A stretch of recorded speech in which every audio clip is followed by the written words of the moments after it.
제4장.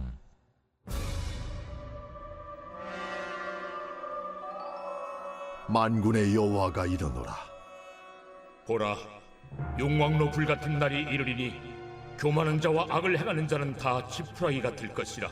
그 이르는 날에 그들을 살라 그 뿌리와 가지를 남기지 아니할 것이로되, 내 이름을 경외하는 너희에게는 공의로운 해가 떠올라서 치료하는 광선을 비추리니 너희가 나가서 외양간에서 나온 송아지같이 뛰리라. 또 너희가 악인을 밟을 것이니 그들이 내가 정한 날에 너희 발바닥 밑에 재와 같으리라. 만군의 여호와의 말이니라. 너희는 내가 호렙에서 온 이스라엘을 위하여 내 종 모세에게 명령한 법, 곧 율례와 법도를 기억하라. 보라, 여호와의 크고 두려운 날이 이르기 전에 내가 선지자 엘리야를 너희에게 보내리니 그가 아버지의 마음을 자녀에게로 돌이키게 하고 자녀들의 마음을 그들의 아버지에게로 돌이키게 하리라. 돌이키지 아니하면 두렵건대 내가 와서 저주로 그 땅을 칠까 하노라.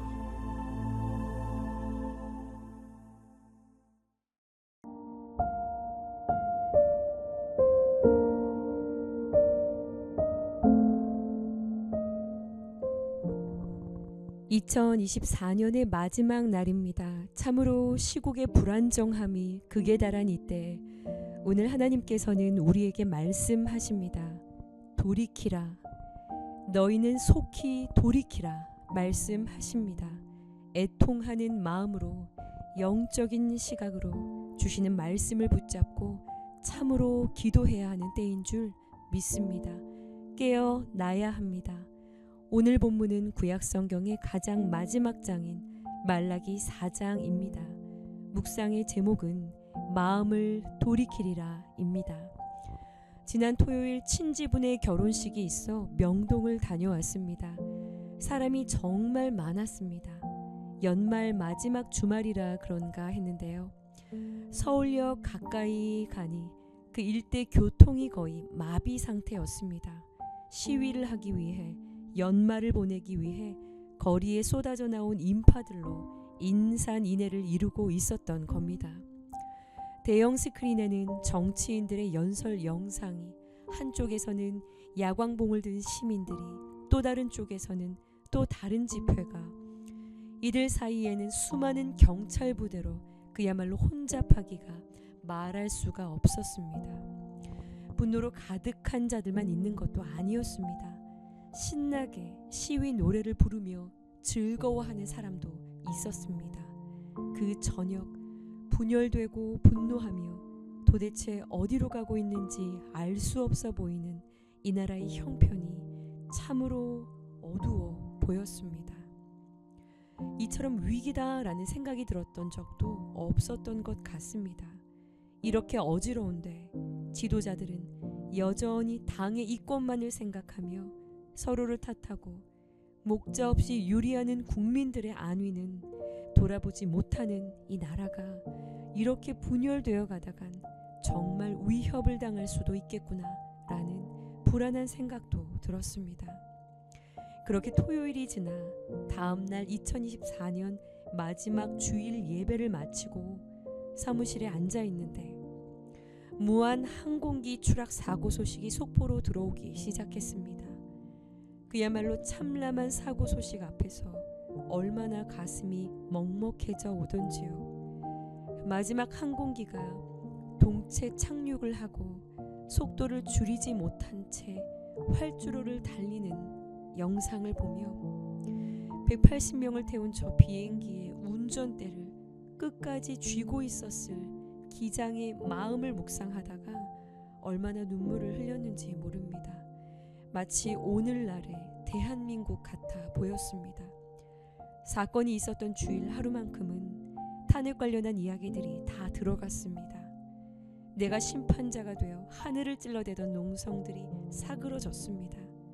이런 재난들이 일어날 때마다 우리가 참 얼마나 미약한 존재인지 다시금 충격 속에 깨닫고 고백을 하게 됩니다.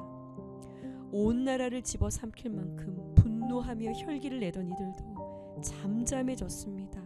죽음이라는 재난 앞에 멈추어 선 겁니다. 최근 대한민국의 위상은 급속도로 상승각오를 달렸어요. 국력과 군사력, 수출액 모두 전 세계 5위권 안에 드는 세계적인 경제대국으로 급성장을 했습니다. 북한 수출액이 900배라고 하니요. 과거 100년사를 돌아볼 때 대한민국이 지금같이 누리는 이러한 전성기는 전에 없는 부강함이라고 합니다. 그런데 그만큼 갈등도 최고조에 달해 있지요. 여야 간에, 남녀 간에, 세대 간에 그야말로 갈등 공화국이라고 할 정도입니다.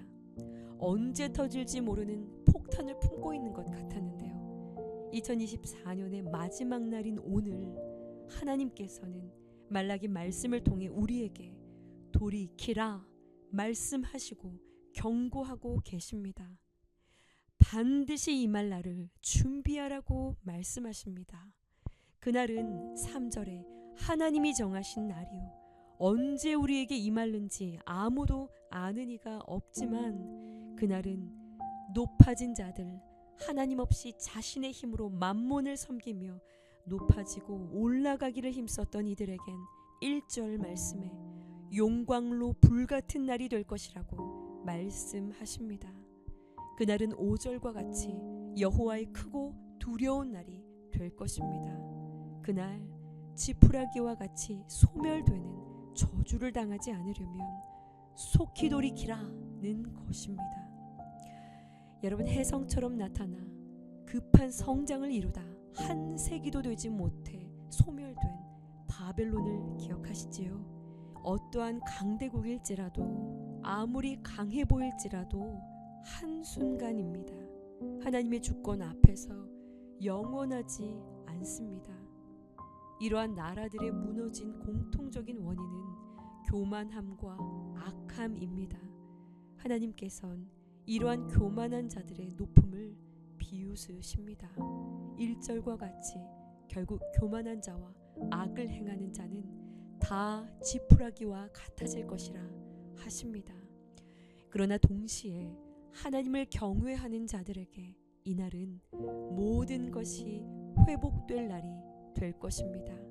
2절에 공의로운 해 그리스도 예수 안에서 치료하는 광선의 비추임을 통해 송아지가 기뻐 뛰는 것 같은 궁극적인 승리를 경험하게 될 것입니다.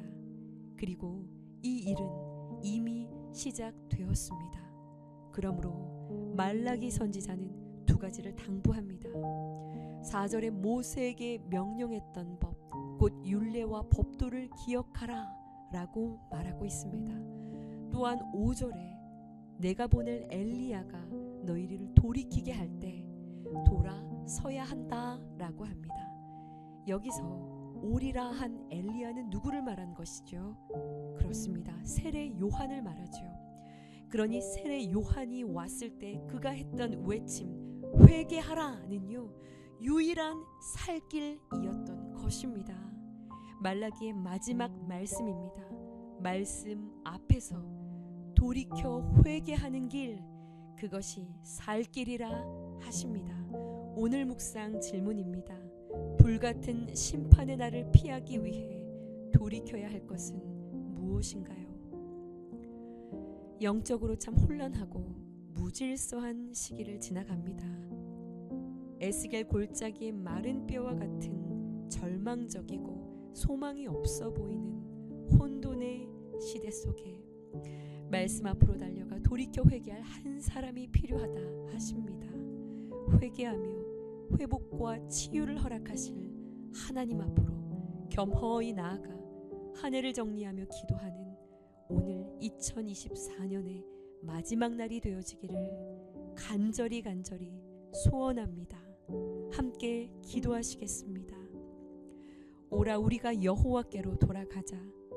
여호와께서 우리를 찢으셨으나 도로 낫게 하실 것이요 우리를 치셨으나 싸매어 주실 것임이라. 여호와의 크고 두려운 날이 이르기 전에 돌이키게 하옵소서.